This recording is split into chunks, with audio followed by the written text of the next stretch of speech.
I feel like now I don't do Google reviews anymore if I go somewhere that I don't know. I just look at the long queue. Meet Juan. He was born in Peru, studied and worked in the US, and then relocated to Singapore. During our chat he shared with me the most striking differences between living in California and Singapore, his perception of Singlish as a Latin American, and the challenges he's facing in obtaining permanent residency as a Peruvian. I'm Max, an entrepreneur and YouTuber from Singapore. Let's go! Do you have any local habits? Did you obtain any local habits? Queuing for sure. I feel like now I don't do Google reviews anymore if I go somewhere that I don't know. Right? Yeah. I just look at the long queue, go there. Yeah, that's the best way. Yeah. I feel like I do something in the buses too that is chopping tables. Yeah, for sure. Yeah. I do that. I don't leave my phone. I still have the whole Latin American mindset where I have a wallet, but I take out some of the important things and just leave maybe a card that I don't use or a membership to Kofu or something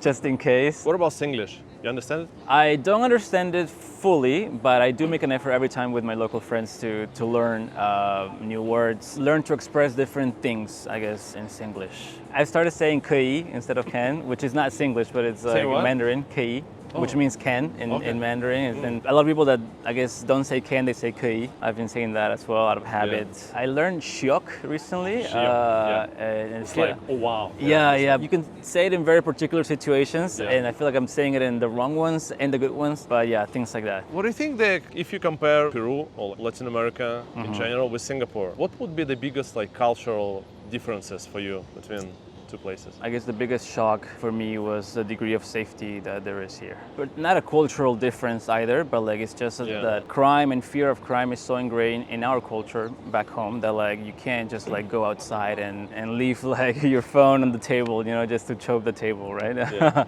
That was a big shock both for my wife and I think that. I mean, having lived in the States, the US is not also a place where you can do that either. So, but in Peru also it's probably worse. So that was probably one of the biggest shocks.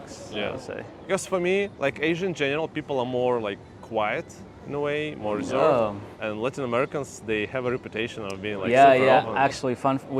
Yesterday we took a bus and there were 3 ladies sitting at the back that were being really loud. I didn't really think about it twice. But then as we kind of got closer to it, they were speaking Spanish. And so then my wife got really, really excited about it. And the whole bus became really, really loud. And we were thinking about this precisely, that we can be quite loud, I guess, without even noticing. Would you apply for PR? You plan to apply for, or you don't need to? Yes, definitely. I think my wife as a dependent has a bit of issues to compete with the local sort of work pool for most jobs, right? As most jobs would probably prefer someone who is a local resident, a PR or a Singapore citizen, right? And she's on DP. And she's on the DP, as a Peruvian, right? Yeah. I think mainly for her, I think it would be beneficial. I think she's a great professional and she would benefit from being able to compete in the same level as the rest of the work pool in Singapore.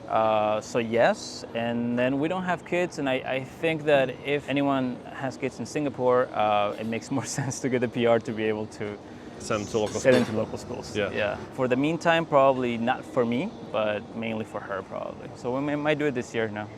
We'll see. Did you know anything about Asia before coming? What was the impression for you about Asia? So actually, in Peru, we're very in touch with Asian culture. There was a lot of immigrants that moved to Peru in the early 1900s, late 1800s. Chinese, Japanese. If I'm not mistaken, we're probably the second biggest. We have the second biggest community of Japanese outside of Japan, besides Brazil. Brazil, I think, is the biggest, or basically around there.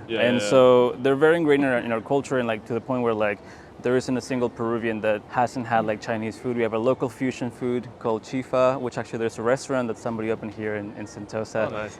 And of that type of cuisine. So it's a fusion of things. So I've been very exposed to it. I lived in San Jose as well, which is I think one of the places in California or in the world that has a lot of Vietnamese that left Vietnam because of the war. So very exposed to the culture before even coming here. So for you, do you feel comfortable living in Asia? Yeah. I mean, I love the warmth of the people. It kind of it hits like home. I talk to a lot of friends that whenever I go to KL, KL feels like Lima, essentially. Oh yeah? Yeah. There's Singapore is quite perfectly looking, but KL is quite uneven and many there's potholes. There's unfinished roads, and it kind of feels like a home for me, at least. People, the politicians try to fix everything with a bypass. We do the same thing in Lima. It's quite nice. So I like Asia because of that. I love the food. So yeah, it does feel like home now. What's the biggest difference for you if you compare life in the US, let's say life in California versus Singapore? I hated driving everywhere. You hate it. I hated driving everywhere. I love driving, but I hated having to do it for every single thing. As a commute. Yes, as a commute, to get groceries, to like cut your hair. Like I do miss driving, and then I like it every time I get a chance to do it. Didn't get to do it for like 2 years because of the pandemic. Couldn't go anywhere. I think for me, like the convenience that Singapore gives you, like as a city that has everything. I guess you could compare it to some place like New York, for example, but I like sort of like this vibe here. Security second, I do like feeling safe. Like that's such an important thing, I guess, to me, that the US is relatively a safe place, I would say. Like it's not like I had many issues, but I have been robbed in the US. I've never been robbed here, things like that. It's actually interesting, like how people think about the US right now. Some Singaporeans say, if I fly to New York, I will be robbed straight away, right? Or like shot to death, like straight away. Yeah. There's some misconception, and I mean it is true. There's a fear of like mass murders as well. Like it's a thing that happens across the US. Yeah, so it's in the news every day. It's in the news, like people are super scared. And you don't want to, like, I guess, I mean, I don't have kids, but for people that have kids, for example, like, I wouldn't want to feel like I'm sending my kid to school, and you never know, right? It's like one more thing to add on top of like all of the accidents that can happen in this world. So Okay, so safety second. Food third, for sure. Yeah, local food is amazing. As a Peruvian, like food is such a big part of my life that I feel like I recognize and I develop feelings for places based on the food that I have. Yeah. What's your favorite local food? Like top three. Top three, bakute, the peppery kind. Oh, I love bakute. Yeah, the peppery kind, because people have feelings and opinions about the purple kind or the Malaysian kind. Yeah. I know, peppery kind for sure. Number two would have to be chicken rice. I think it's like one of the most simple.